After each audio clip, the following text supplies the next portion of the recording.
네, 안녕하십니까. 국민의힘 소상공인위원회 위원장 최승재입니다.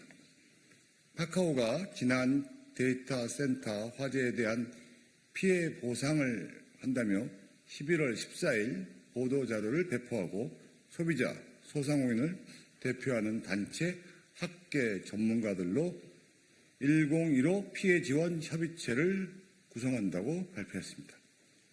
허나 그 내용을 보면 참으로 얄팍한 모습을 벗어나지 못했습니다. 사고 직후에는 고개를 숙이며 반성하는 연출을 하더니 지금에 와서는 착한 이미지로 둔갑하기 위해 갖은 노력을 다하고 있습니다. 피해 보상을 논의한다면서 무료 서비스라는 단어를 끊임없이 강조하고 엄중히 해야 할 보상 논의에서조차도 무료 서비스까지 보상한다면서 착한 기업 이미지 메이킹을 끊임없이 하고 있습니다. 하지만 모두가 이미 주지하다시피 카카오톡은 결코 무료가 아닙니다.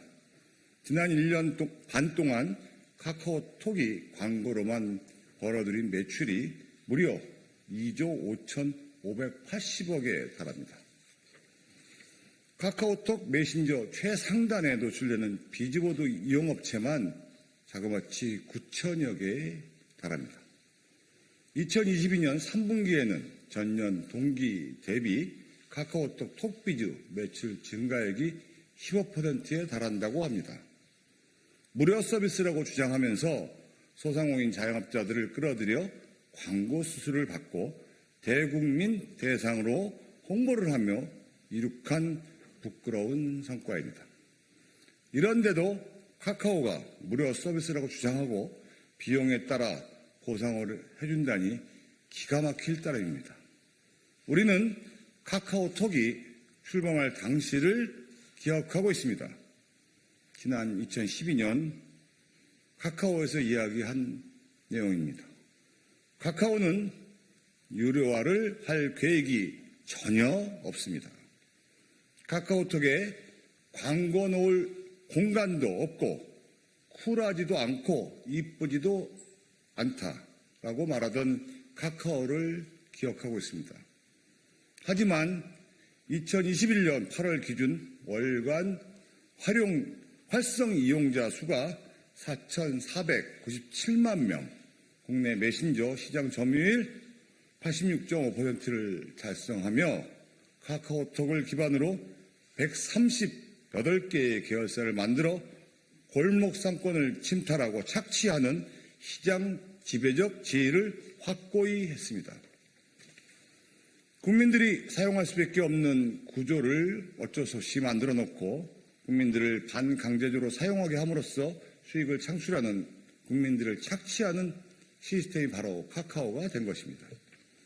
그러나 어느 순간부터는 창업 당시에 그렇게 스스로 얘기했던 도전자 정신, 순수한 의지는 온데간데 없이 사라지고 탐욕스러운 대주들만 일부 남아 스스로를 빅테크라고 과시하며 회사를 좌지우지하고 있습니다.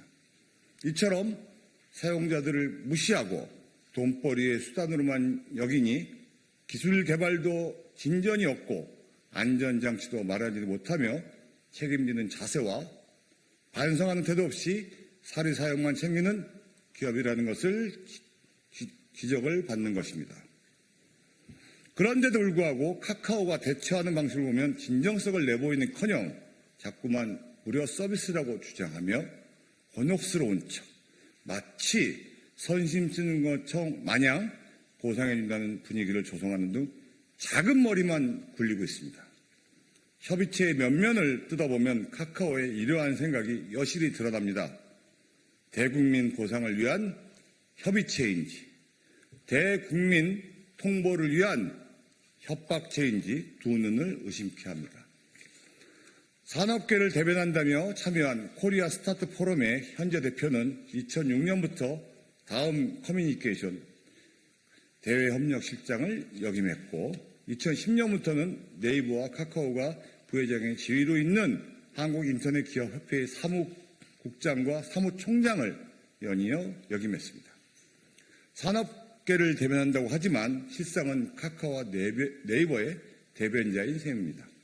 심지어 2022년 현재까지도 카카오 모빌리티 상생 자문위원회의 소비자 분야 자문위원으로 활동하고 있습니다.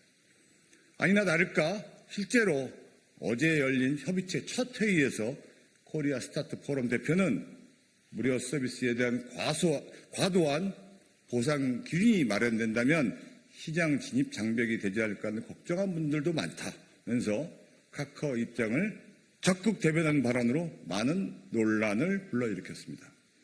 도대체 이것이 보상에 관련된 협의인지 카카오를 대변하고 면죄부를 드리는 협의체인지 구분이 되지 않을 정도입니다. 피해 지원 협의체로 나온 다음 카카오 출신의 대표가 시장 지배적 독점 사업자인 카카오 입장을 우회적으로 대변하면서 또다시 국민을 우롱했습니다. 정작 이번 카카오 화재로 인해 가장 큰 피해를 입은 외식업계나 금융거래에 심각한 피해를 입은 사람들을 대변하는 금융소비자연맹, 천만 직능경제연합단체는 협의체에 포함되지도 못했고 소통의 창구마저 차단당했습니다. 협의체가 대표성을 전혀 갖추지 못했다는 결과입니다. 피해는 피해대로 입었지만 잠시라도 생업을 포기할 수 없고 식당을 비울 수 없는 이들은 보상을 위한 협의체에도 완전히 통로가 배제된 상황입니다.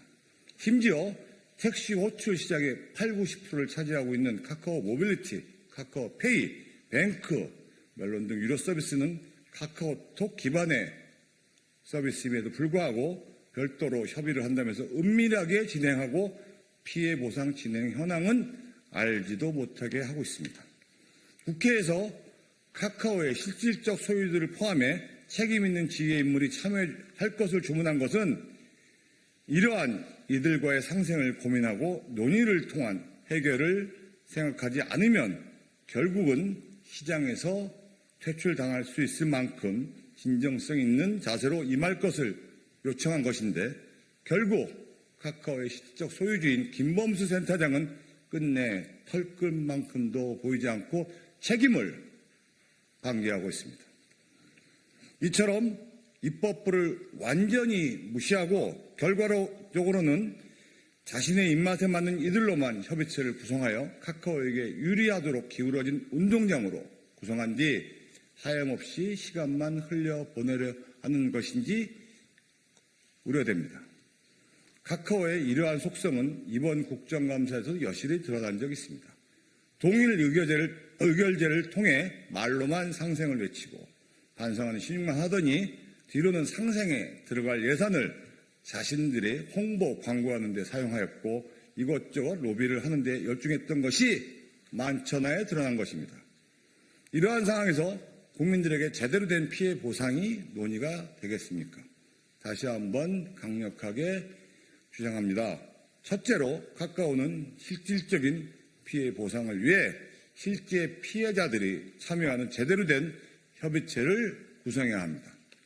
이대로 협의체가 진행된다면 결국 실질적인 피해 보상은커녕 7,550원이라는 웃음조차 나오지 않는 보상안이 또다시 되풀이될 것이 명관화합니다. 두 번째로 국민에게 보상하는 방안을 원점부터 고민해야 합니다. 이번 보상안 협의가 실제 피해자 없이 유야무야 진행된다면 국민들은 서서히 옥죄어오는 거미줄을 눈치채지 못하고 계속해서 억압받고 착시나가는 구조를 벗어나지 못할 것입니다. 전례가 없는 것도 아닙니다. 지난 KT 아현동 화재 당시 수많은 논의 끝에 KT는 약관과 무관하게 유료와 무료와 무관하게 피해를 보상했습니다. 카카오 또한 그렇게 해야 합니다.